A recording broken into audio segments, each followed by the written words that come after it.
Your rent is rigged by Wall Street. The chance bounce off the glass of a brand new tower. Handwritten signs read, "We live here," while a leasing banner promises resort living from $3,200. A mother pushes a stroller past a valet stand that used to be a bus stop.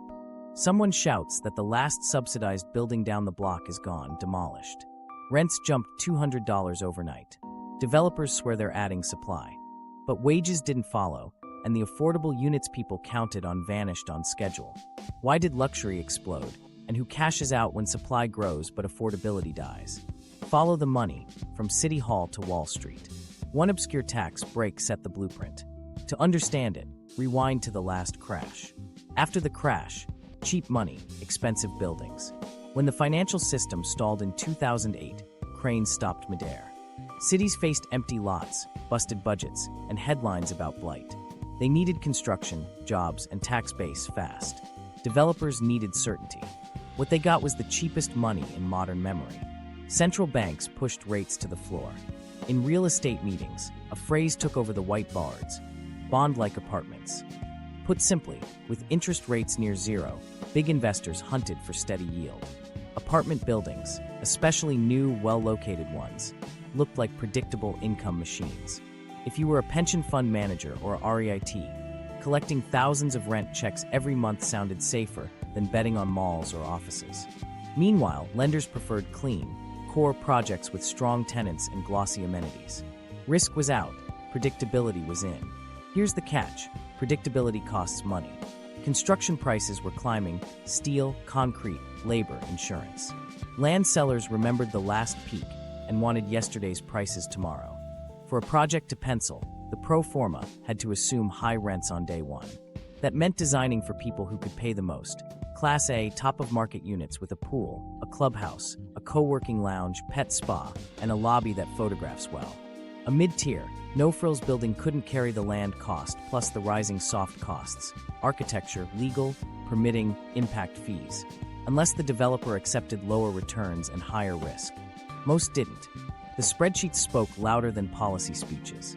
If you can finance a tower that throws off reliable income and hits a target IRR, why take a flyer on a modest walk-up that banks view as riskier and that can't command premium rents? Meanwhile, secondary and older stock, the Class B and C apartments where working households actually lived, became targets for value add. Instead of building new affordable units, investors bought older ones, renovated kitchens and bathrooms, added a gym, then raised rents. On paper, value add upgraded the housing stock. On the ground, the cheapest apartments left became tomorrow's mid-tier, and yesterday's mid-tier got priced as luxury light. The safety valve, naturally occurring affordable housing, started closing. Cities tried to entice building with fast-tracked permits and ribbon cuttings, but the capital already had preferences. Debt was cheap. Equity demanded certainty. A 300-unit Class A deal felt like a bond. More units to spread risk, professional management, and a marketing playbook copied across markets. Smaller, missing-middle projects, duplexes, fourplexes, courtyard apartments, struggled. The loans were harder, the timeline slower, the fees smaller. The money followed scale.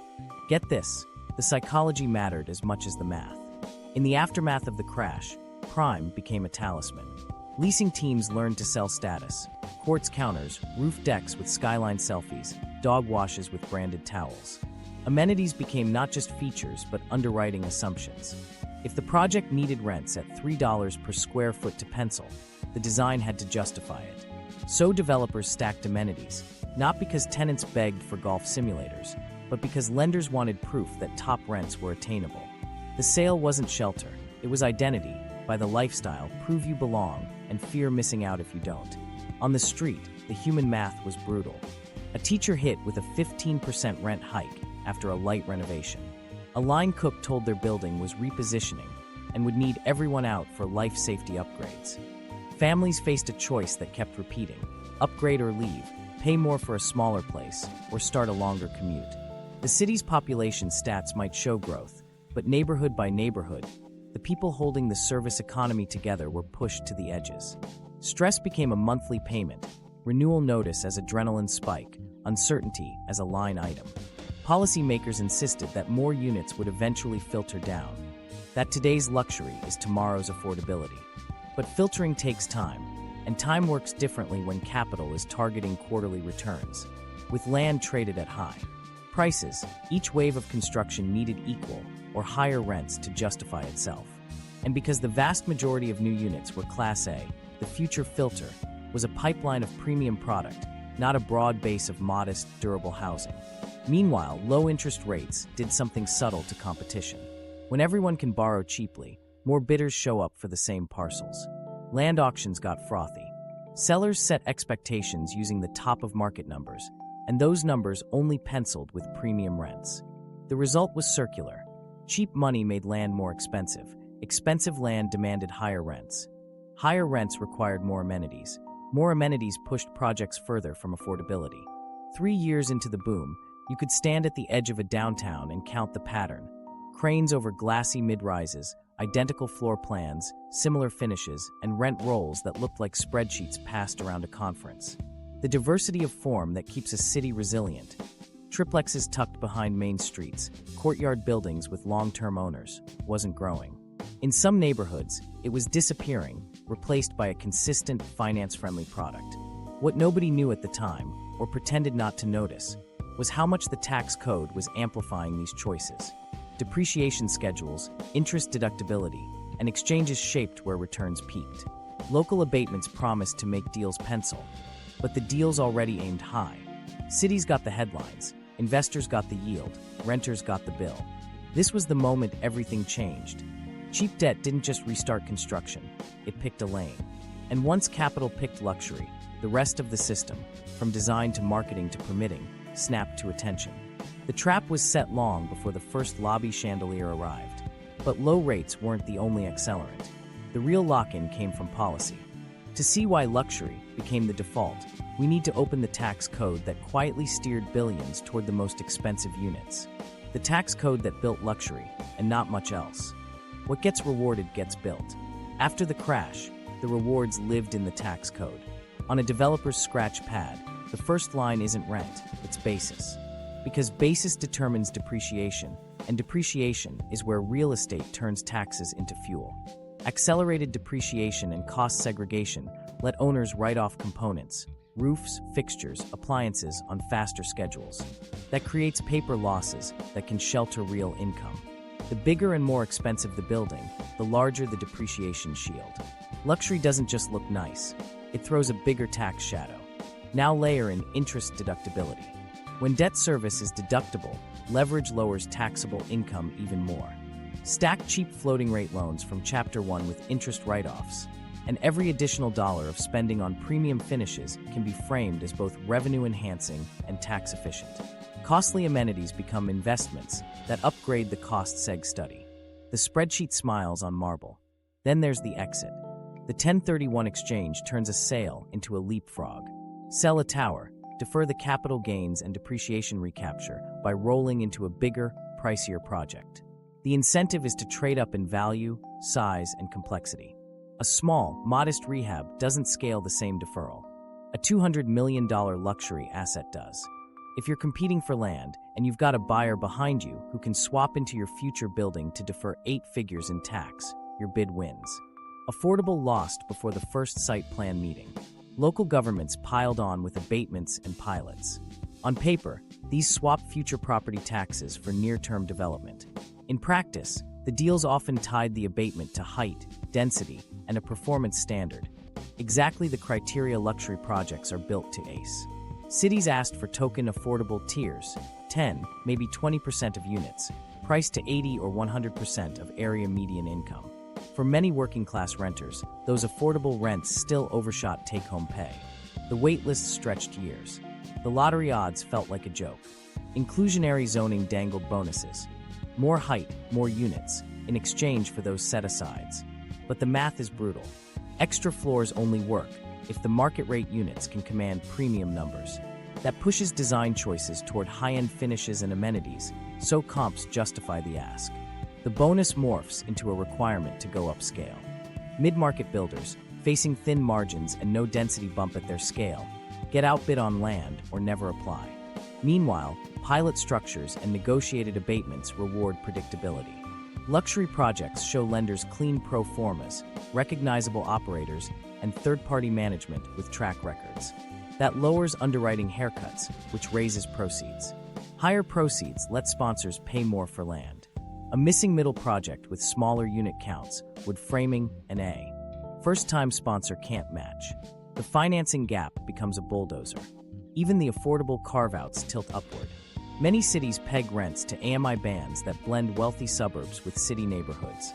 If the metro's median is inflated, the restricted affordable units price well above what local service workers can spend. Renters earning slightly too much for subsidy and too little for market get squeezed from both sides. They don't qualify for the set-aside, and they can't clear the luxury screen. They double up, move farther, or leave. On the investment side, partnerships exploit the tax stack. Limited partners get allocated depreciation losses early, then harvest deferral on exit through 1031 or Opportunity Zone rollovers in the next chapter. Sponsors collect fees at each stage: acquisition, development, asset management, so they're paid regardless of future rent burdens. With tax shields smoothing returns, target IRRs favor bigger bases and faster cost seg. A granite lobby isn't just branding, it's an accounting strategy. Property tax abatements also run on clocks. A 10 or 15-year abatement period lines up with hold timelines. As abatements burn off, rents are already anchored high, and comps defend the level. The building doesn't step down to affordability when the break ends. It steps up to cover the new tax bill. Cities get revenue, but tenants inherit the cliff. There's a quieter lever: basis step up. When assets change hands, new owners reset depreciation schedules to the purchase price. High valuations create fresh tax shelters. That encourages trades at top dollar, which in turn raises assessed values, which raises property taxes on nearby older buildings. Smaller landlords face higher bills and sell or upgrade to keep pace. The spiral nudges NOAA toward value add, long before any real improvement is needed. Developers will tell you they're just following the rules. They are. The rules point them upmarket. If accelerated depreciation rewards larger capital stacks, interest deductibility blesses leverage, 1031 defers taxes if you scale, and local abatements unlock only when you build big, then the rational move is luxury. Affordable deals lose land bids, lose loan proceeds, and lose patience in permitting lines designed for megaprojects.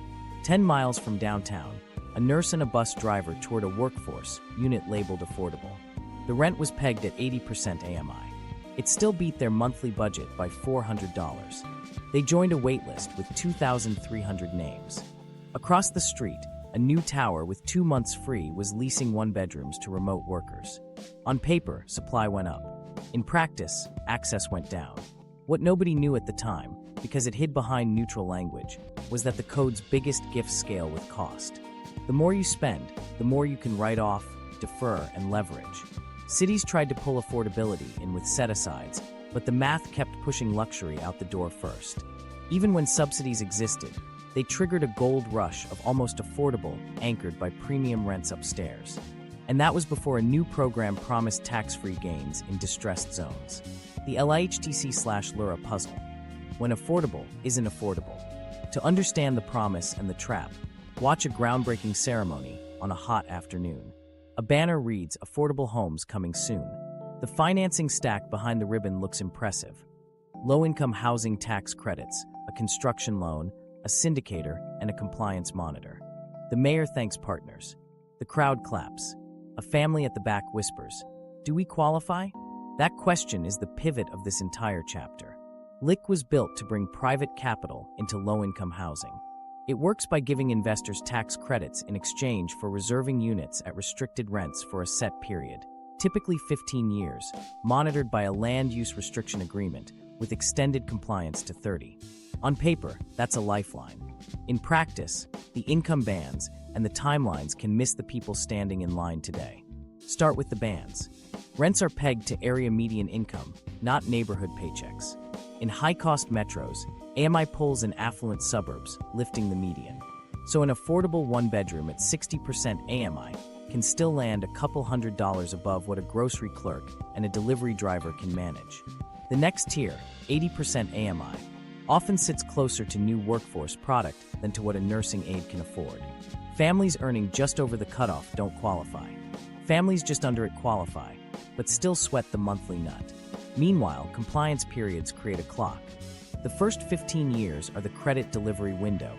The extended use period stretches affordability on paper. But time moves differently for buildings. Roofs age, systems wear, reserves run thin. As the initial credits are exhausted, the temptation appears. Recapitalize with a rehab, resyndicate, or convert to market at the first legal opening. If the land beneath has appreciated, the exit can be irresistible. What was built as affordable becomes a chip in a hotter game. Inside the capital stack, there's a second clock: fees. Developers charge for acquisition, development, and guarantees. Syndicators take a cut for packaging credits to investors. Property managers collect. None of this is illegal or even unusual. It's how the program moves. But it means the first dollars raised serve the structure before they serve the tenants. The incentive is to close deals that fit the box, even if the box doesn't fit the local need. Consider the rent laddering. A building might set aside units at 30, 50, and 60% AMI. The 30% units are scarce and oversubscribed. The 60% fill faster but bite harder. Residents in the missing middle, too high for subsidy, too low for market, find themselves shut out. They don't show up in the ribbon-cutting photos, but they show up in the moving vans heading farther from work. Then there's the LURA, the Land Use Restriction Agreement, that runs with the land. It keeps units affordable during the term, with audits, income recertifications, and reporting. Ask any property manager. The paperwork is real. Now ask a tenant earning hourly wages with tips and gig shifts to produce clean income documentation every year. Miss a form, get a raise, add a roommate to cover childcare, eligibility can wobble. People hold back extra hours to stay under thresholds. The program that should relieve stress sometimes adds it. As compliance ages, the conversion risk rises. In year 16, loans mature, capital calls loom, and neighboring market rents look tempting. Some owners preserve affordability by re-upping with new credits and rehab dollars. Others sell. The building re-enters the market, rents reset, and the people who built lives their face notices. The neighborhood loses predictable rent anchors, and schools, church groups, and bus routes feel the churn. Syndication adds another layer. Investors buy credits to lower their tax bills, expecting stable delivery. Their priority is compliance and yield, not deeper affordability. Deals that underwrite to lower AMI bands are harder to finance. They generate less rent to cover operations and debt. Sponsors juggle, go deeper in risk gaps, or float higher to please underwriting. Over time, the portfolio drifts upward. A mother named Alondra illustrates the squeeze. She earns slightly above the threshold for a 60% unit, thanks to overtime at the hospital. She doesn't qualify. Market rate nearby wants $900 more than she can spare. The affordable building across town has a 3-year wait list. She keeps her kids in their current school by renting a smaller place and sleeping on a pull-out couch. Here's the quiet twist. Even when LIHTC delivers, it rarely delivers at the scale or permanence needed. The program depends on annual allocations, competitive awards, and layers of gap financing. It's slow. It's precise. It's not built to flood the zone. And because restricted rents don't rise to cover late-cycle cost spikes, more deals rely on soft funds that cities can't guarantee year after year. What nobody knew at the time, until expirations hit, was how fragile affordable can be when it's a compliance term, not a covenant with money behind it forever. The credits did their job. The buildings opened, but the families in the middle kept falling through. Meanwhile, a new tax shelter promised something shinier: appreciation with a tax-free exit in distressed maps. Opportunity zones, tax-free gains, premium rents. 3 blocks from a boarded-up laundromat, a ribbon stretches across a polished lobby. The sign says Opportunity Zone Investment. Inside, the leasing desk quotes one bedroom starting at a number that outruns the neighborhood's median paycheck by miles. The crowd at the opening heard the pitch: jobs, revitalization, and quietly, the punchline that brought the money here in the first place: tax-free appreciation. To understand why, go back to 2017. Opportunity zones took census tracts labeled distressed and promised investors a trilogy of benefits. First, defer capital gains by rolling them into a qualified opportunity fund. Second, reduce the taxable amount if you held long enough. Third, and most seductive, Exclude the future appreciation if you held the new investment for at least 10 years. That last clause rewired the map of what counted as a good deal. Here's the wrinkle. Governors drew the zone maps off eligible tracts, and those maps sometimes wrapped hot corridors, waterfronts, downtown edges, neighborhoods already inches from a tipping point. Developers call it designation arbitrage. Find a tract that qualifies on paper but sits next to a rising district. Build where the upside already wants to go. The brochure shows community uplift. The spreadsheet sees tax-free gains where appreciation is most likely. Walk the capital stack.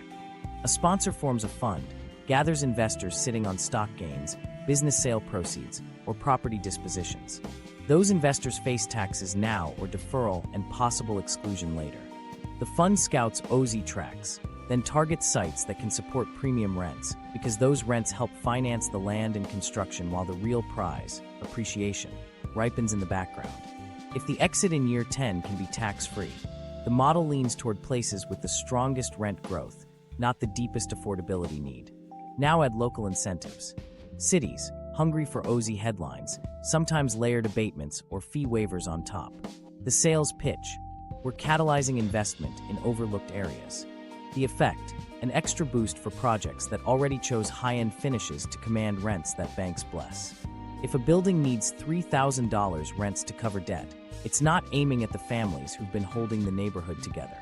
The benefits were supposed to come with accountability, but reporting landed soft. Funds disclosed broadly. Communities struggled to verify promises. Job counts included temporary construction work. Community benefits showed up as a meeting or a small grant. Meanwhile, the new building's rent roll launched well above local medians. When a coffee shop and a boutique gym followed, the optics matched the worries.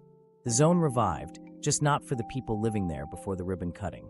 A micro-story from a riverfront tract tells it. A small landlord, pressed by rising offers and a looming roof repair, sold a fourplex to an OZ-backed buyer at a price he couldn't refuse.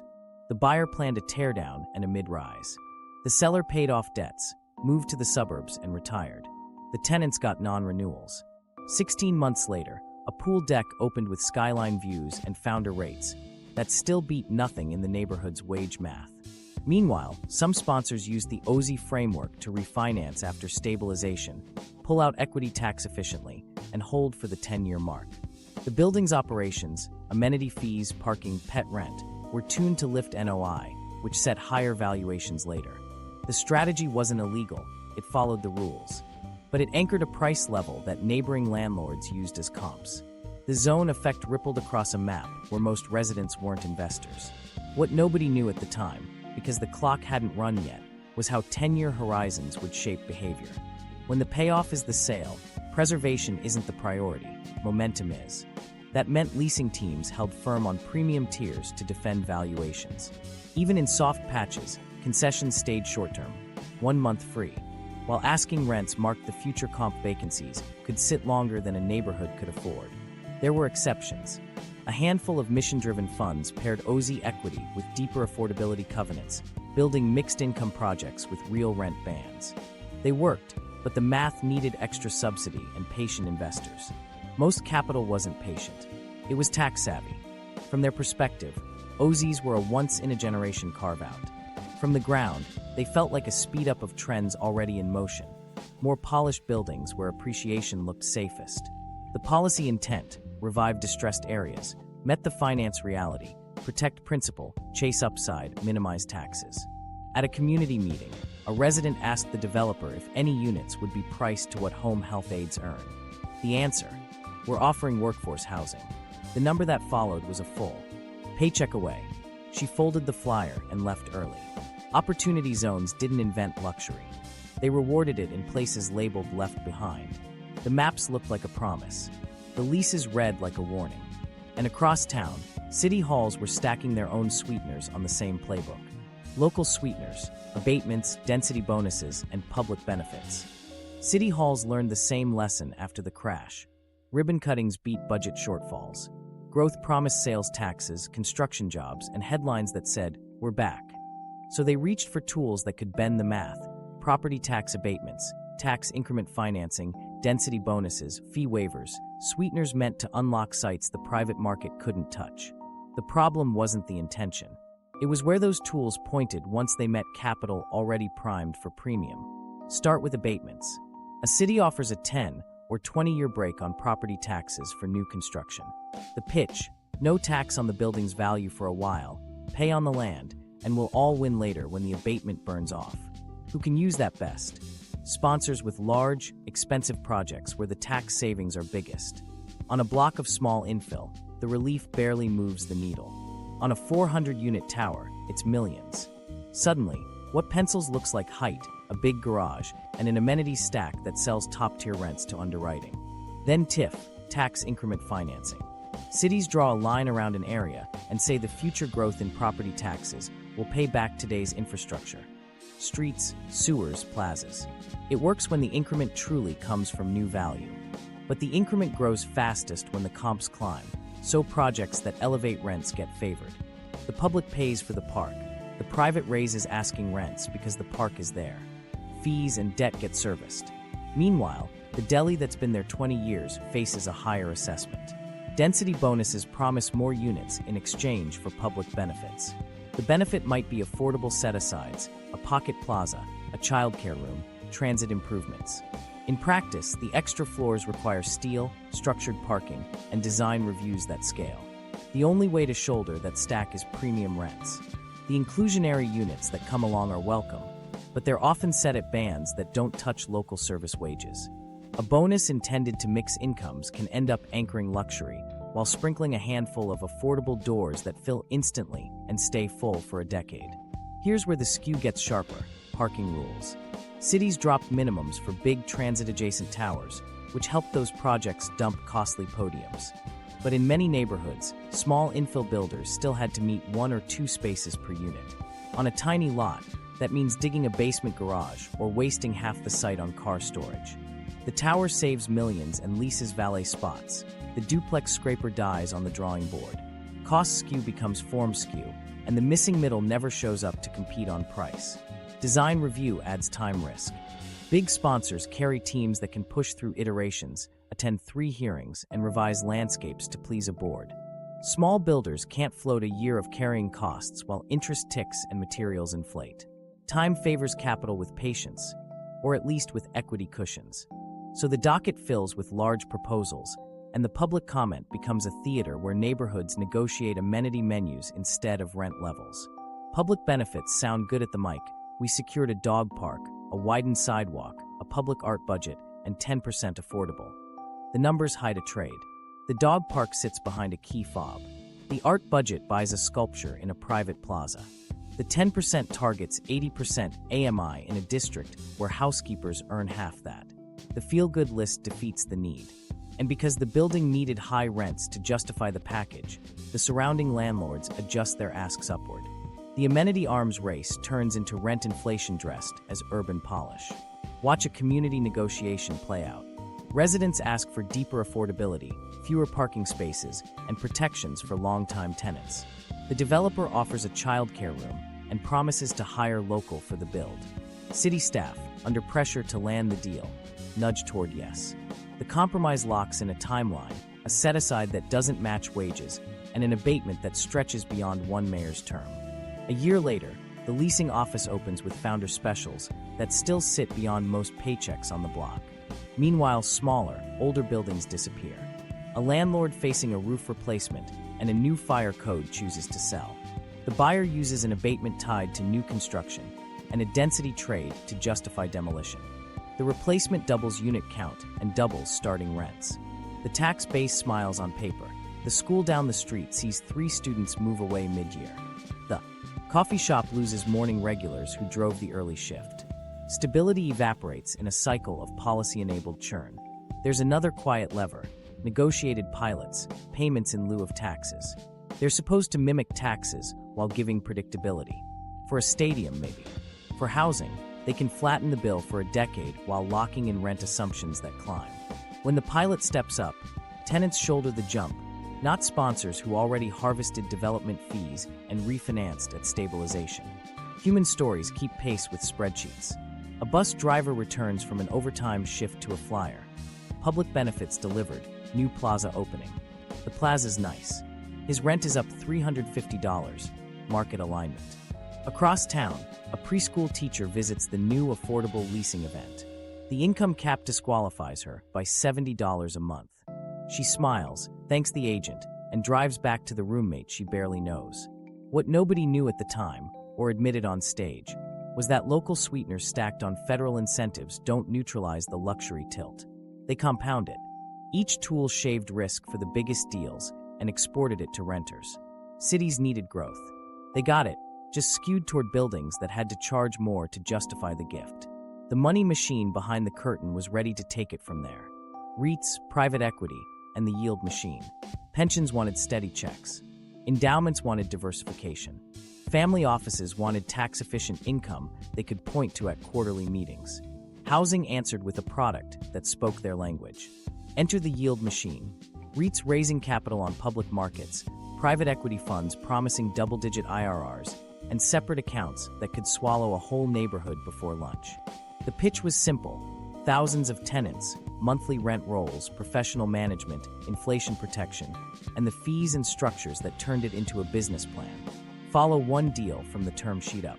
Senior debt sits at the base, cheap, big, and secured by the building. Above it, mezzanine debt or preferred equity plugs the gap with a higher rate and tight covenants. On top, limited partner equity chips in most of the cash, while the sponsor, the general partner, puts in a sliver and collects fees. Acquisition, development, construction management, asset management, disposition. Every layer gets paid on time. Tenants pay the layers. Pro formas start with a target, a 15 to 18% IRR for a value-add fund, high single digits for a core plus REIT that still wants pop. Backfill the numbers. To reach those returns, revenue must climb faster than expenses, and the surest lever is rent.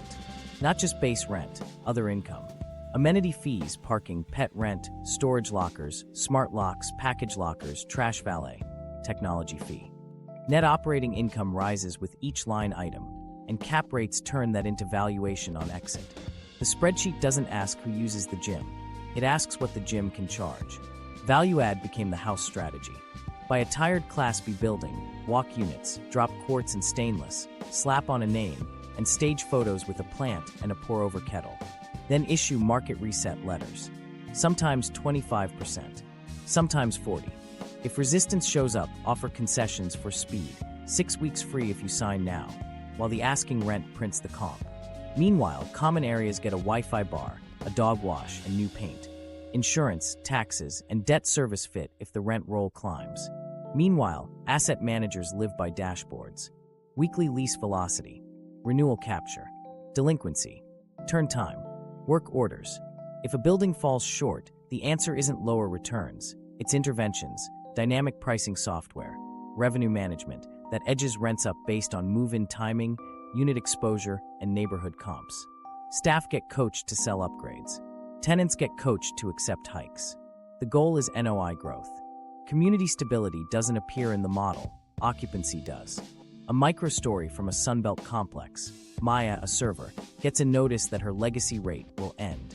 Her new rent is 32% higher. The letter offers an early renewal discount if she signs by Friday. She asks about staying in a smaller unit. The leasing agent says there's a wait list. Over her shoulder, a tablet shows a widget turning green when the new number hits the target. Maya packs on Sunday. REITs took the same logic public. Shareholders want dividends. To keep the payout smooth, managers bulk acquire and bulk upgrade. Scale matters, centralized maintenance, centralized procurement, and centralized pricing. 1,000 identical faucets become a cost story. 1,000 identical rent bumps become a yield story. Earnings calls talk about rent spreads on new and renewal leases, same-store NOI growth, and embedded mark-to-market opportunity. Translation: there's room to raise. Private equity funds chase speed. A 3 to 5 year hold means push rents fast, refinance if debt is cheap, or sell into a hungry market. Preferred equity offers a hard hurdle. Pay us 10% before you eat. That pressure cascades downward. Sponsors schedule renovations like military logistics. 15 units down this month, 15 next. So renovated inventory hits the market right after concessions end. Tenants become timing windows in a Gantt chart. Behind the curtain, fee waterfalls flow regardless of tenant outcomes. Acquisition fees land at closing. Construction management fees arrive as invoices get approved. Asset management fees skim off effective gross income. Promote, the carry, kicks in after the hurdle. Even if an exit slips, fees keep the lights on. The only variable that can absorb shocks is rent, because payroll and debt won't bend. Meanwhile, another play grew: single-family rentals at scale.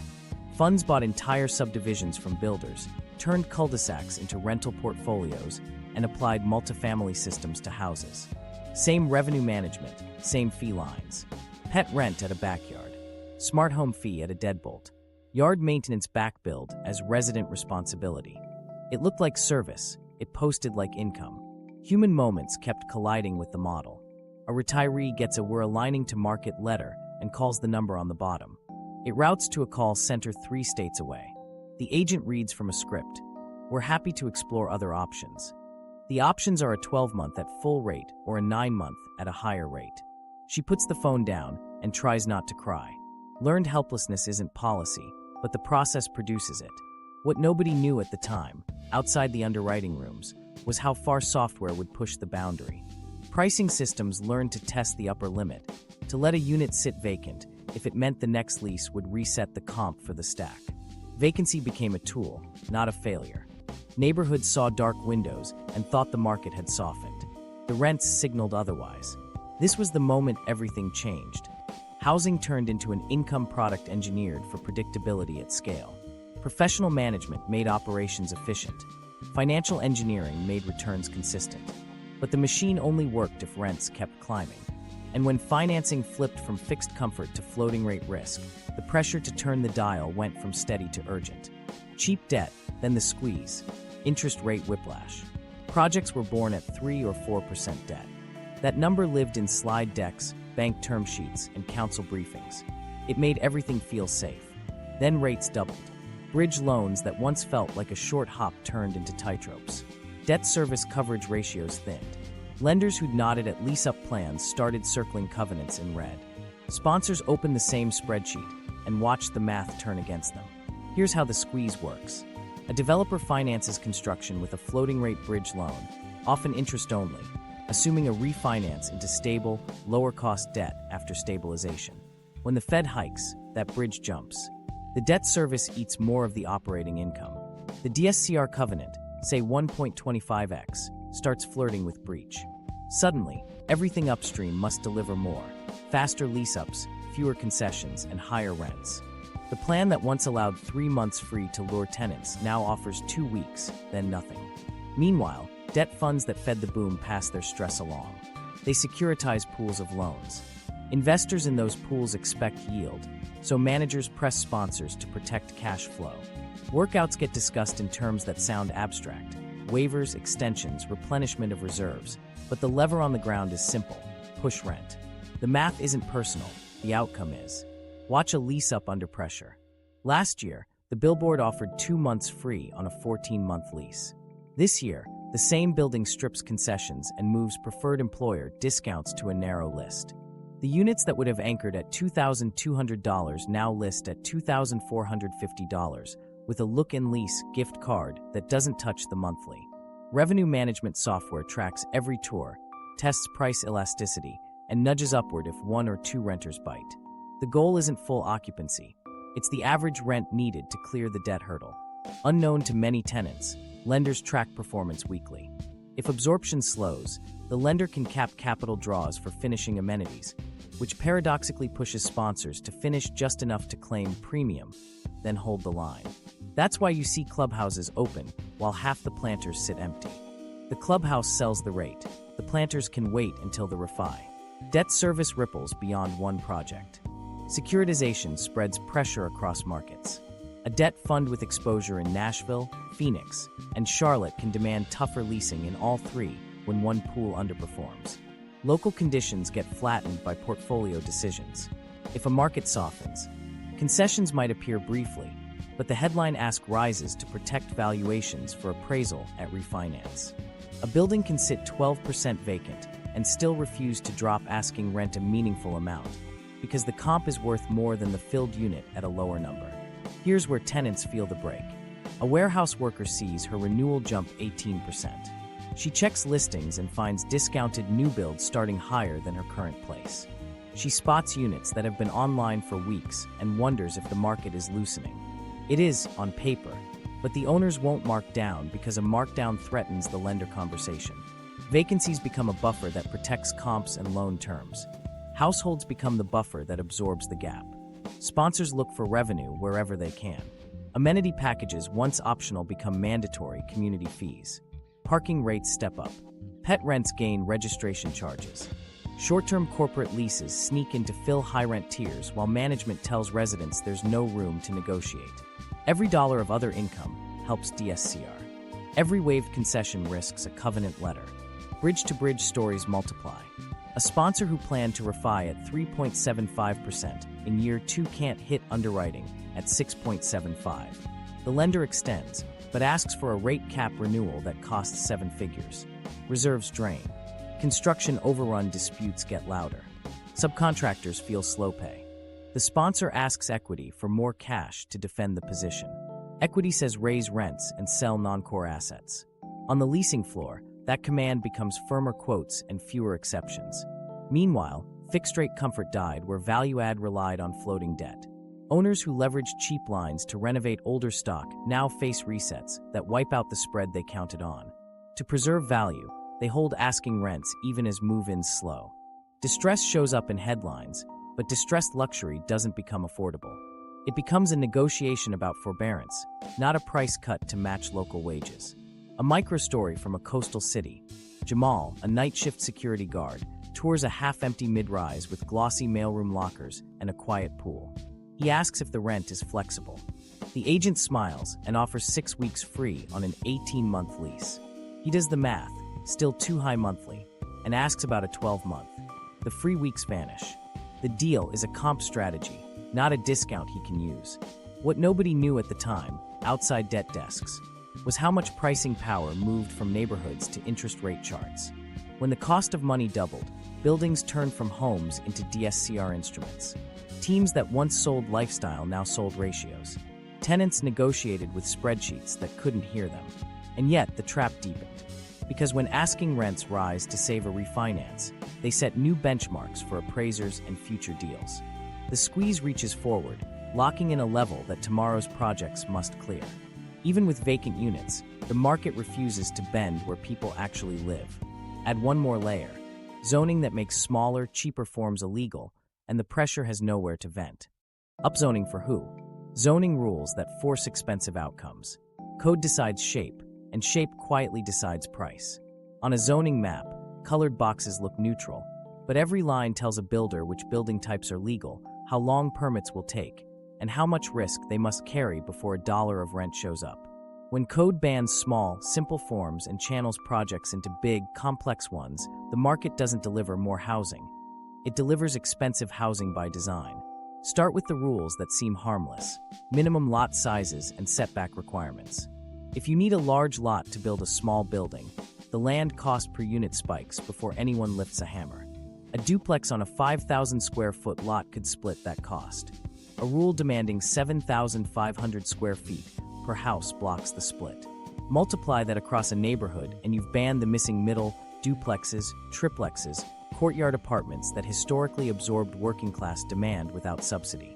Layer in height caps paired with floor area ratios. If the cap is low and the FAR stingy, you can't add enough units to spread fixed costs, architects, engineering, legal, impact fees, so the per-unit burden climbs. If the only way around it is a discretionary upzoning, you trigger hearings, design reviews, and time risk. Time risk is money. It pushes sponsors towards scale, because only a large project can survive 2 years of holding costs while committees debate window trim and traffic counts. Design review sounds like quality control. In practice, it's a gauntlet. Boards ask for revisions, facade changes, and material upgrades that raise soft costs and push builders to justify higher rents. Big operators can absorb months of redraws, small ones can't. Meanwhile, impact fees arrive as flat sums per unit, not per square foot. That punishes smaller units and rewards larger ones, a quiet nudge toward luxury one-beds over true starter homes. Parking rules skew outcomes even when cities try to modernize. Towers next to transit often get minimums waived, saving millions in structured parking. Small infill outside the core still faces 1 or 2 spaces per unit. On a narrow lot, that means excavation, mechanical lifts, or surrendering livable space to cars. The tower's balance sheet relaxes. The fourplex pro forma collapses. The result isn't just fewer small projects. It's none at all, which leaves only high-rent buildings to meet demand. Upzoning itself isn't a villain. Done right, it legalizes more homes across more lots. Done wrong, it creates islands where density is allowed only if developers chase premium rents to pay for everything the code demands. Wider sidewalks, public art, step-backs, bird-safe glass, on-site stormwater, and a retail shell that sits vacant for a year. Each requirement may have merit. Together, they require a rent level that filters out the people the policy claims to help. 3 days earlier, a council celebrated housing unlocked by raising heights on a few corridors. Unknown to them, across town, an owner of an aging courtyard building read the ordinance and called a broker. The dirt was suddenly worth more as a teardown because the new rules favored a mid-rise. A preservation buyer couldn't match a developer's number. 6 months later, notices went out. The replacement would have more units, and a rent floor that no longer matched neighborhood wages. Meanwhile, setbacks and open space ratios shrink what's rentable inside the envelope. Add elevator mandates at modest heights, acoustic requirements next to arterials, and green building checklists that add consultants. The safest way to carry that load is to sell luxury. Not because tenants demanded a golf simulator, but because code choices and approval risk require revenue headroom. If you miss by 10% on rent, the lender calls. If you exceed by 10%, the sponsor clears the hurdle. Guess which way the design leans. A microstory from a bungalow street. Priya wanted to convert her garage into a small apartment to help with the mortgage. The code banned accessory units on her block, required 2 parking spaces per dwelling, and set a minimum lot size she didn't meet. She could either break the rules or break her budget. She rented the garage to a neighbor for storage and took a second job. 5 blocks away, a 300-unit project, grandfathered on parking, opened with valet and a house car. Even density wins can backfire. A city allows an extra floor if projects include ground floor retail and a plaza. Retail demands ceiling heights and stronger slabs. Plazas need waterproofing and maintenance plans. Both turn into soft cost magnets. To clear them, developers add package rooms, concierge desks, and finishes that justify $3 per foot rents. The bonus that promised more homes forces a premium spec. Working households subsidize the lobby.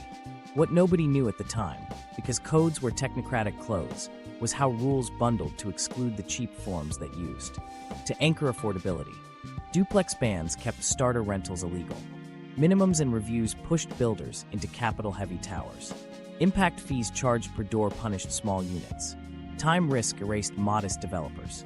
When code decides form and form decides cost decides rent. Legalize lower-cost forms, and the price curve can bend. Keep pretending design mandates don't show up on a rent bill, and the trap stays shut. The demolition of affordability. Class C to Class A by force.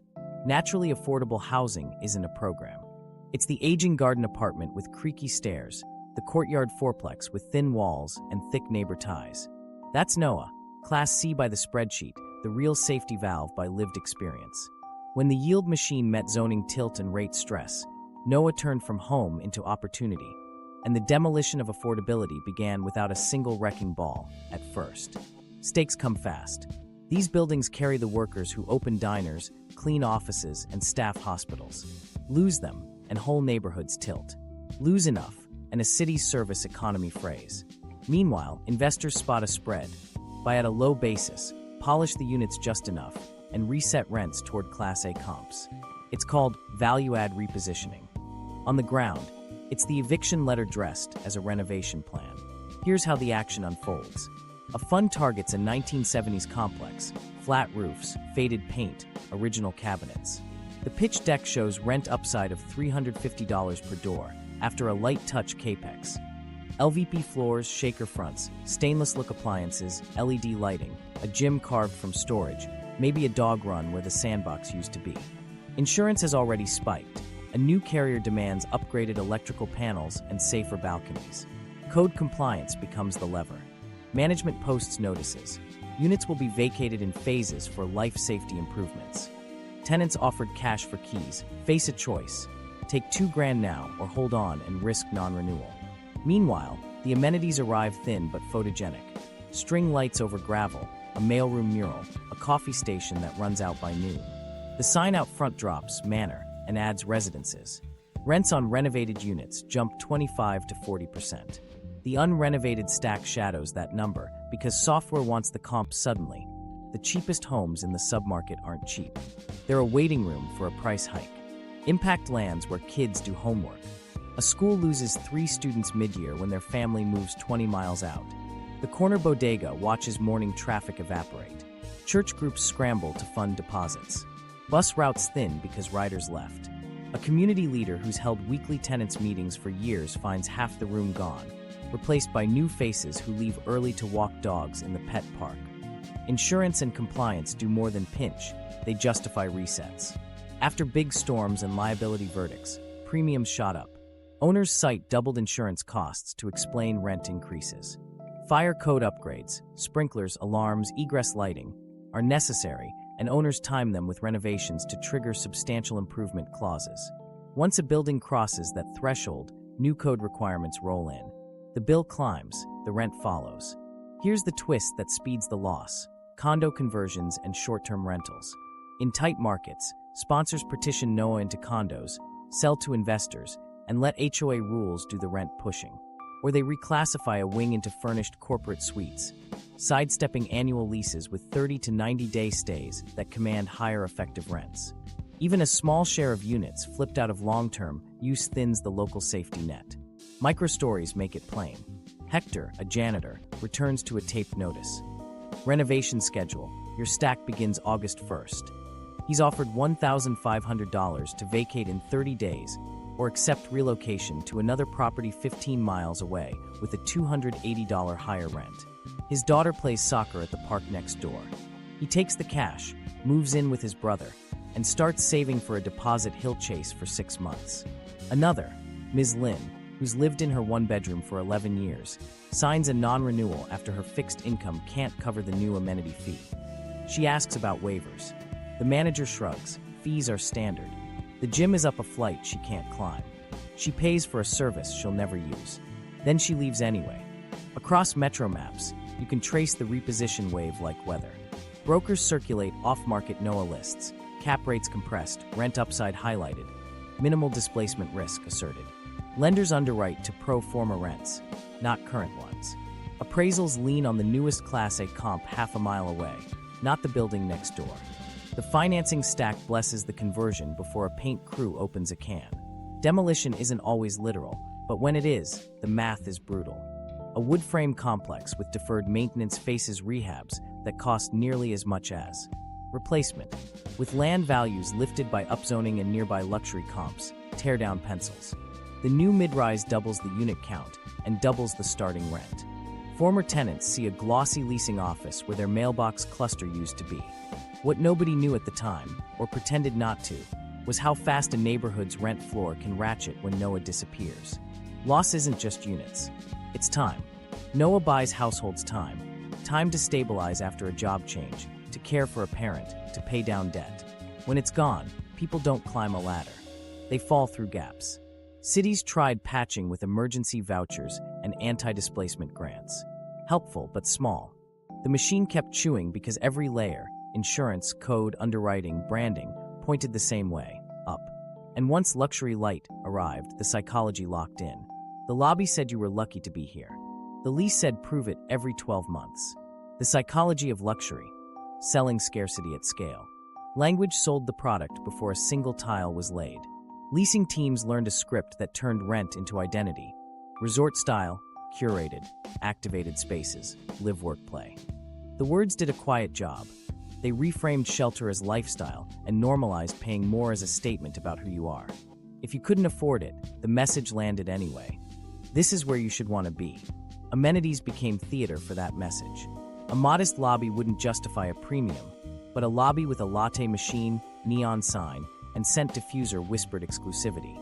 Rooftop grills with skyline views, co-work lounges with phone booths, a dog spa with branded towels. Each item wasn't just a feature, it was a price anchor. Tours were timed at golden hour. Staging put a plant and a pour-over on the island, a yoga mat by the window, and a bike on the wall. The brochure wrote the rent before the spreadsheet did. Meanwhile, influencers turned buildings into backdrops. Management comped rent for a creator with 80,000 followers to post sunrise workouts on the roof and unboxings in the social room. The feed flooded with a version of life that made the extra $300 feel like buying into a club. Residents scrolled downstairs and signed renewals that hurt because saying no felt like stepping down a rung. Micro-units sharpened the trick.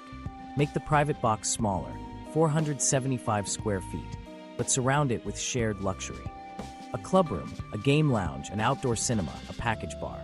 The pitch, you're not just renting a studio, you're renting the building. The math, the rent per square foot climbs, the resident spends evenings in headphones at a crowded table, and the lender gets the comp it needs. Amenities fill the Instagram grid, the space where you sleep shrinks. FOMO carries the premium, square footage pays for the pose. Fixed fees did the rest. Community fee, tech package, amenity access, bundled as non-negotiable line items. Even if you never used the gym, the fee arrived. Parking adopted dynamic pricing. Pet rent expanded to 2 tiers plus a DNA registration charge. The language stayed warm, but the system worked cold, converting lifestyle into steady other income. The script trained residents to accept it by calling fees standard. Willingness to pay isn't a number, it's a feeling shaped by context. Leasing offices engineered that context. First, a hard ask on the marquee unit, $3, 0.50 sets the anchor. Then a tour past the pool cabanas and the co-work booths. Finally, a today-only promo drops the effective to $2,885. The relief reads as a win. The comp still prints high. That new level bleeds onto the street because neighboring owners watch, adjust their listing language, and chase the anchor. It's classic anchoring and scarcity rolled into a lease, behavioral economics, and a brochure. Branding made scarcity feel exclusive even in markets with vacancy. A half-empty building could market limited founder rates. Now leasing select floor plans implied a rush. The software silently allowed units to sit to protect price. Residents complained about quiet hallways. Managers posted activated resident events and hired a DJ for a Tuesday night in the lounge. Activity, photographed well, masked softness, and kept the story intact. The message, if you're not here, you're behind, status signaling weaponized vacancy. Human moments reveal the cost. Tasha pays more for a smaller one-bedroom than her last place because the lobby made her feel safe and seen. She works 2 jobs and hasn't used the roof once. Miguel and Aria love their dog, but pay $85 a month so he can use a wash station they avoid on weekends. A grad student studies in the co-work room because her studio's too tight. She's financing a vibe with hours she doesn't have. Here's where it gets tricky. Luxury is relative. When every new building claims it, the word stops describing marble and starts describing normal. That normal migrates to appraisal language, best in class, institutional. Product, which justifies the rent and the valuation. Older buildings copy pieces, paint a mural, add a package locker, and relabel as boutique. The neighborhood's baseline resets without a single wage moving. Meanwhile, social proof hardens the frame. Friends visit, take photos, and post, "Your place is so nice." That praise holds people past renewal shock. A 2-month concession on a long lease hides the step-up until month 13. By then, the lobby has done its work. Moving feels like failure. Residents stay, cutting elsewhere. What nobody knew at the time, because the pitch felt like culture, not policy, was how deeply the language of luxury would lock the trap. It trained renters to underwrite the amenity stack, trained appraisers to bless the comps, and trained cities to advertise vibrancy instead of affordability. Meanwhile, the tools that could bend costs down felt unglamorous. Simpler buildings, smaller forms, fewer fees. The market sold scarcity at scale, and people bought the story because closets of status were cheaper than paths to security. That's the psychology. Status over stability when the system scripts the choice. What actually works? YIMBY, missing middle, social housing. To break the trap, start where the math can actually move, the forms and the timelines. When cities legalize simpler buildings everywhere, not just on a few corridors, builders stop chasing only the projects that demand luxury rents. Duplexes, triplexes, fourplexes, courtyard apartments, cottage clusters. These are missing middle, not because they're rare in history, but because code made them illegal. Put them back on the map by right, and you lower risk, shorten timelines, and cut soft costs that have nothing to do with shelter. Here's how it works in practice. A city allows 2 to 4 units on any residential lot, caps parking at 1 space total, and standardizes patterns for small infill. Window placement, setbacks, stair safety, tree protection. Publish pre-approved plans with flat fees and 15-day reviews. That package removes discretionary hearings where projects die by delay. Small builders and homeowners step in, local crews, local lenders, lower overhead. Units arrive that don't need a pool deck to pencil. Meanwhile, permitting reform targets time, the most expensive line item no one sees. Create a true fast lane for code-conforming small projects. Guaranteed decision windows, permit by rule for minor variances, over-the-counter approvals for ADUs, and digital inspections for standard details. Tie department budgets to on-time performance. Every day shaved from the calendar is dollars off the rent a future tenant pays. Impact fees need a reset too. Switch from per unit to per square foot, with discounts for smaller apartments and zero-car projects. That flips the incentive toward modest homes. Bundle utility hookups into a single, published schedule so builders don't burn weeks navigating 5 counters. If the city wants affordability, price the bureaucracy like it. The human impact shows up quickly. A carpenter builds a backyard cottage for his mom and rents her old room to a teacher. A widow converts a garage into a studio and keeps the house by covering taxes with the rent. A local contractor assembles 3 triplexes on small lots and offers durable finishes, not marble, because the pro forma can live with mid-range rents. These aren't ribbon cuttings, they're slow, steady pressure against scarcity. Now layer YIMBY where it actually matters. Yes to housing, but especially yes to small scale everywhere and modest scale on transit streets. Pair that with guardrails that focus on displacement, not blockage. Give tenants a right to return at their previous rent if a building is redeveloped with added units. Create rehab without displacement, grants that fund code fixes in NOAA in exchange for recorded rent covenants. Make the preservation deal easier than the teardown. Public and social housing can carry the lanes the market won't. When a city or state builds and holds, it can charge true cost rents, not lender-driven numbers. The model is unglamorous, concrete, good ventilation, long life systems, no concierge. But with public land banking, the site cost disappears, and with public developers, the fee stack thins. Borrow at public rates, design for maintenance, and dedicate operating reserves. The goal isn't best in class. It's stable, decent, boring housing that never expires. Community land trusts fill a crucial gap. A CLT buys land, removes it from speculation, and ground leases it to co-ops, nonprofits, or limited equity owners. The building can change hands, the affordability stays. In rental form, CLTs partner with mission-driven operators who accept capped returns in exchange for permanent affordability. That steadies neighborhoods even when rates jump. Targeted vouchers play offense when paired with production. Deep subsidy meets abundant supply, not scarcity. Give vouchers portability across regions and automatic inflation adjustments tied to submarket data, not countywide averages. Require landlords who receive local tax breaks to accept vouchers. And fund stabilization teams that help voucher holders lease up fast, because the value of a voucher is time-sensitive rent relief, not paperwork. Case studies keep the picture grounded. In one city, legalizing fourplexes on single-family lots didn't flood streets with construction. It produced a slow drip of small buildings that stabilized rents by adding options. In another, a public builder delivered mid-rise social housing with ground-floor childcare and no parking, renting at half the Class A ask because the land was public and the financing was patient. On a third map, a CLT preserved an aging courtyard building, fixing systems and recording covenants that keep rents tied to wages, not comps. Guardrails matter. Anti-displacement zones can ban demolition of NOAA without a one-for-one replacement at similar rents and a right to return.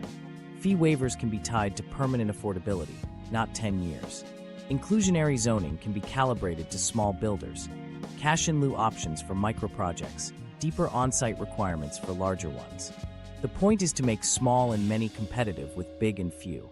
None of this works without data. Track permit times and publish them. Map rent levels with real lease data, not wish lists. Post debt maturity schedules for large properties so tenants know when leverage pressure might hit. Transparency arms renters and councils to intervene before the squeeze arrives. What nobody knew at the time, because the wins weren't flashy, was how much stability grows from ordinary forms built quickly and held for decades. Make it legal to build modestly, make it fast to build small, and make it permanent to hold affordable, and the price curve bends. Left alone, incentives drift back to luxury. So the fixes need staying power. Rules that outlast election cycles and spreadsheets that don't require a chandelier to cash flow. Rewiring incentives, tax and finance reforms. If what gets rewarded gets built, then change the rewards. The goal isn't a new slogan. It's a new spreadsheet. One that makes builders, lenders, and owners pick affordability because it pays, not because it's begged for at a podium. Start with property tax policy. Convert broad abatements into per-unit affordability grants. Tie the check to recorded covenants with real durations, 40, 60, 99 years. Make the amount scale with depth, bigger dollars for 30 to 50% of AMI, modest dollars for 60 to 80, nothing for token 100. Pay a chunk at certificate of occupancy, then annual installments only if rents stay inside the covenant. If a building misses targets, pause payments automatically. City staff stop renegotiating. The rules do the enforcement. Next, give NOAA a lane that beats demolition. Create a preservation 1031. Let owners exchange into a NOAA preservation trust without capital gains tax if they record long-term affordability and commit to rehab without displacement. Bonus. Offer a one-time basis step-up tied to the rehab budget so depreciation covers the fix, not the flip. If the owner converts to market early, claw back the benefit with interest, recorded as a lien that survives the sale. The message is simple: preserve and prosper, flip and pay.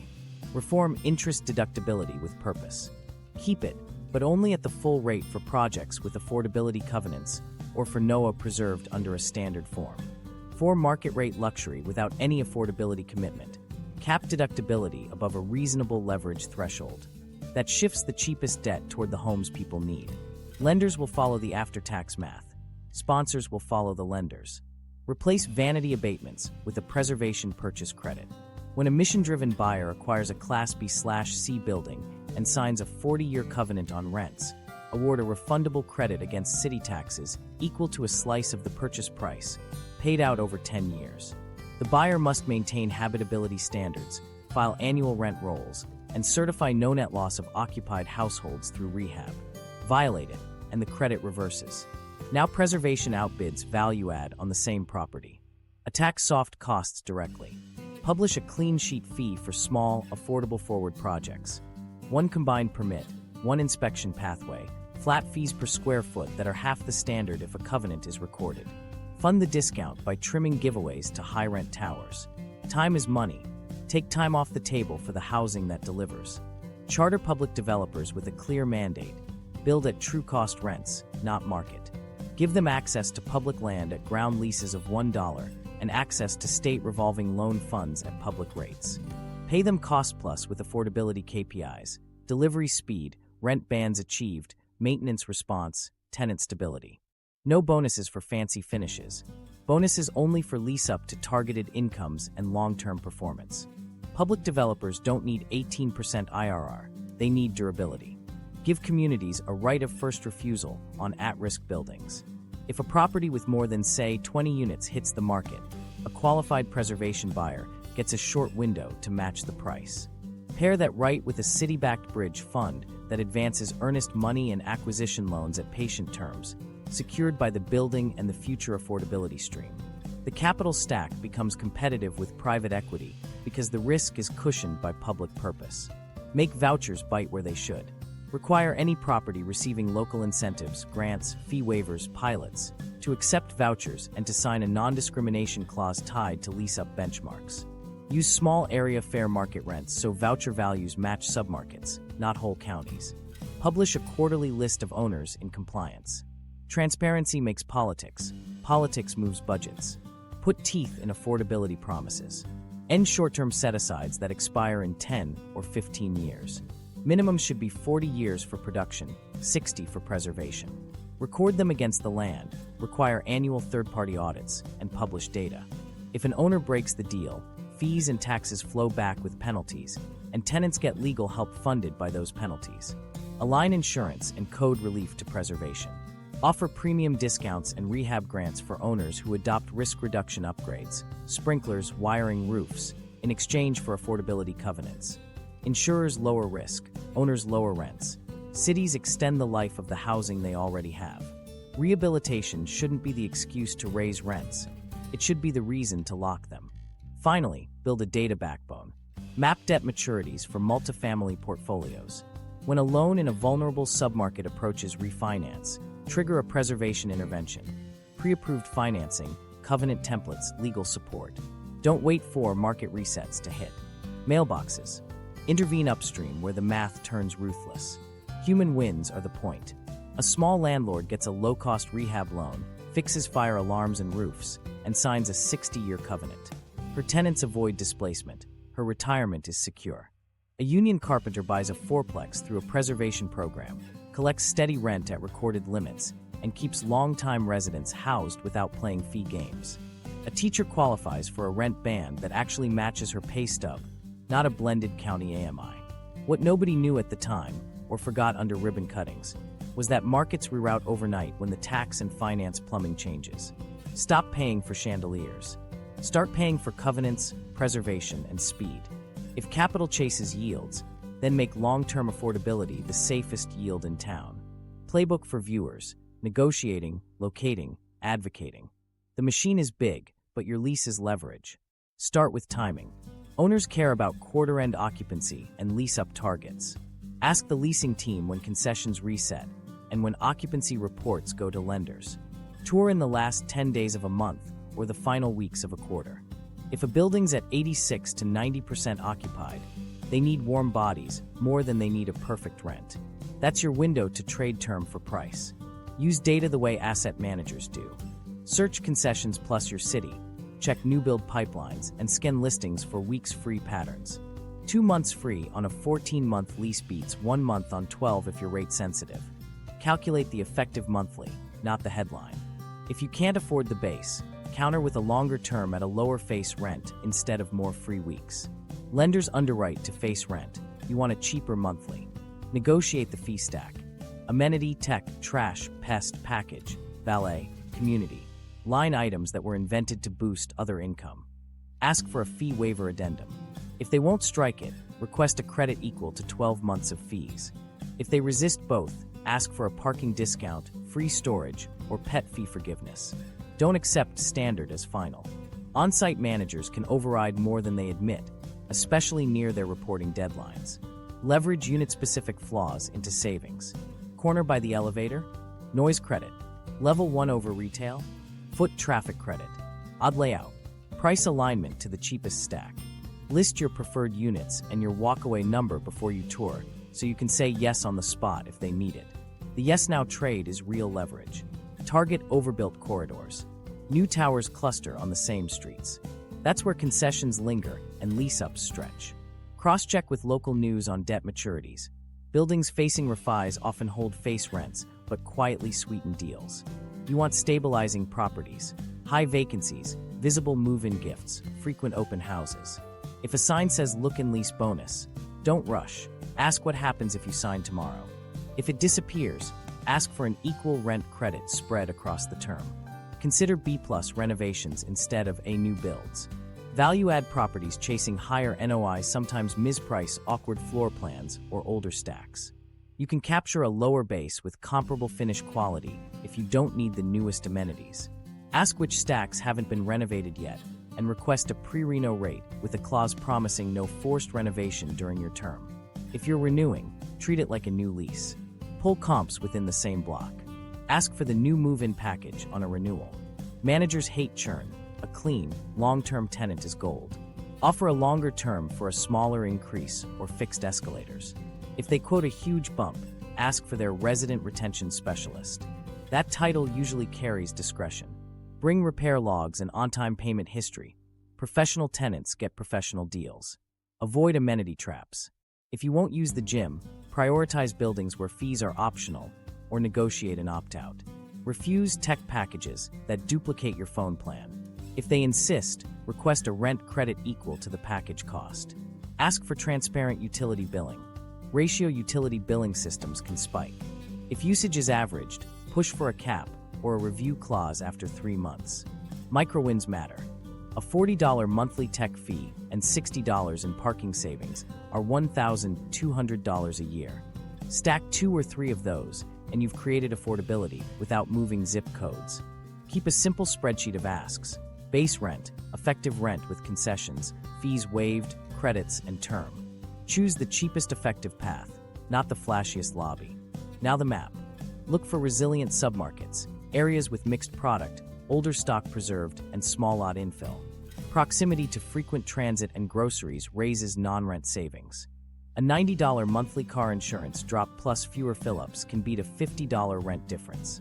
If you can choose first-ring neighborhoods over new outer-ring luxury light, where operating costs are bundled into line. Items. Watch the rate clock. Debt maturities create negotiation windows. Public REITs and large owners disclose maturities on earnings calls. Local news covers big refis. 6 months before a maturity, managers push to stabilize. That's your moment to negotiate renewals or mid-lease transfers to cheaper stacks. Don't go alone. Tenants in the same building form quick unions, group emails, shared data on renewal quotes, coordinated counteroffers. Managers prefer individual deals. Groups surface patterns that can't be explained away. Show up to zoning hearings for your corridor. Approvals often hinge on community input. Ask for deeper affordability in exchange for bonuses, not just a dog park. Ballot measures on ADUs, fourplexes, and preservation funding move rent levels faster than any one lease. Your voice at those meetings turns policy into a lower bill next year. Agency is action, not luck. Use their incentives against their script, trade time for price, strip out junk fees, and aim for corridors where the math bends. You won't fix the system with one lease, but you can keep your household stable this year while you help tilt the rules that decide next year's rent. The decision point: build for rents or build for people. There's a budget hearing where the slideshow looks like victory. New towers, rising assessments, glossy parks. Then a line item slips past the applause. Escalating housing vouchers, emergency shelter nights, workforce retention grants for hospitals that can't keep nurses near shifts. The city balanced its books with luxury permits and lost them on displacement. Here's the fork. Cities pick what they reward. Markets deliver what's rewarded. In one downtown deal, the council traded a 20-year abatement for a promised activation of a dead block. The developer delivered exactly what the pro forma required: high-rent studios, valet, and a podium garage. The ribbon photo looked great. Within a year, small restaurants on the edge closed because line cooks moved 40 minutes away. The transit agency added service to the exurbs while cutting headways where the jobs actually were. Office managers started asking for hybrid because commutes got longer and hiring got harder. Across the river, a different council said no to the same pitch and set a new one: affordability grants per unit with 60-year covenants, buy right fourplexes on corner lots, fee discounts for small projects, and a preservation purchase credit that let a nonprofit outbid a value-add fund for 3 aging courtyards. No viral skyline announcement followed. But 2 years later, the school enrollment chart flattened instead of dropping. The hospital missed fewer night shifts, and a mid-sized employer chose to expand because turnover fell. Pivotal deals right culture. A waterfront RFP once scored proposals on iconic architecture and destination retail. Rents followed the brief. The next cycle, the RFP flipped the rubric. Points for permanent affordability, NOAA preservation in the trade area, transit passes baked into leases, and local hiring for rehab. Architecture still mattered, but the winner earned it with rent bans and recorded covenants, not renderings. The tower came anyway, simpler, cheaper, durable, and the lease page listed prices a teacher could read without wincing. Metrics decide whether leaders are measuring ribbon cuts or lives lived. If a mayor's dashboard counts units delivered without tracking who can pay, the city blinds itself. Swap in metrics that change behavior. Average rent-to-income ratio in a half-mile radius, tenant retention year over year, median commute time for service workers, percentage of stock in 40-year covenants, time to permit for small infill, and number of preserved NOAA units acquired by mission buyers. Make the numbers public, tie bonuses to them, and budgets will move where people actually live. Then elections do something finance can't predict. Renters vote when they believe the ballot changes next year's bill. In one city, a modest turnout shift passed an ADU legalization measure and a preservation fund fed by a small transfer tax on large luxury sales. Developers howled at first. 6 months later, they were bidding on scattered infill sites because the fast lane on small projects finally made sense. That same election replaced a council member who'd celebrated vibrancy, while ignoring displacement with one who could explain DSCR out loud. Hearings got shorter. Approvals got clearer. Deals changed. Transparency broke the spell in another place. The city published a debt maturity map and a monthly list of buildings within 9 months of refi. Tenant groups circled addresses and showed up early with offers from preservation buyers backed by city bridge money. Owners who wanted out sold into that lane instead of the value-add pipeline. Asset managers saw the pattern and started calling the preservation fund first. The playbook shifted because the path of least resistance did. Human stakes. Give this debate teeth. A bus driver and a home health aide almost left after a landlord announced a market realignment. A preservation buyer stepped in with public credit, recorded a covenant, and financed rehab without displacement. The couple stayed. Their kids kept friends. The driver kept his route. The aide made her shift. That's not a headline, it's a city working. Everything comes down to the first principle we've seen again and again. What gets rewarded gets built. If the tax code, the planning process, and public money pay for chandeliers, we'll get lobbies and vacancies. If they pay for covenants, modest forms, and speed, we'll get homes people can hold. Cities choose. Capital listens. So the decision point is simple, not easy. Build for rents, and budgets will chase the fallout for years. Build for people, and the numbers most councils never track, retention, commutes, school stability, will start to move the right way. The trap wasn't inevitable. It was designed. It can be redesigned. Resolution and meaning. Incentives didn't just tilt the market. They trained it to erase affordability and call it progress. Change the rules and the money will pivot. Leave them and the churn continues. Subscribe for deeper dives into the money behind policy and watch next. The hidden costs of value-add investing and how to spot landlord risk before you sign. Your lease is leverage. Use it and bring a friend to the hearing. Appendix beat map. Internal story rhythm. Stakes pulse every half minute. Microstories land just before data. Parallel tracks keep friction. Policy levers versus capital behavior. Tease the obscure tax break early. Pay it off decisively. Insert pattern interrupts on rate shock, zoning denial, and a tenant's negotiation win.